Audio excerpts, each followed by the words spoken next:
শুভ নববর্ষ সবাইকে। নববর্ষ মানেই তো একটা নতুন দিন, নতুন বছর, নতুন সময়। আশা করছি সবারই ভালো কাটবে।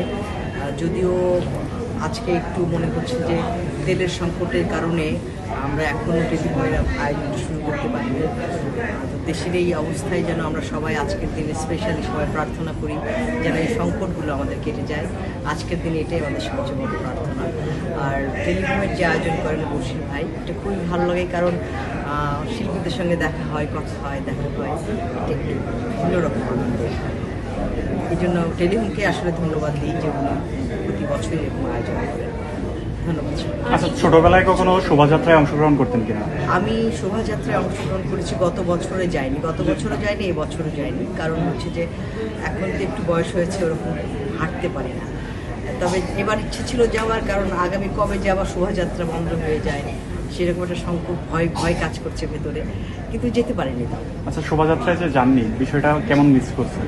খুব মিস করছি, কারণ প্রায় প্রতি বছরই আমরা আনন্দ শোভাযাত্রায় যাই, ভালো লাগে।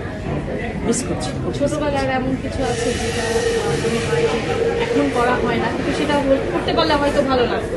এই যে পার্থক্যর জায়গাটা, সেটাই বা ছোটবেলা আসলে প্রতিটি বয়সের একটা আলাদা সৌন্দর্য আছে।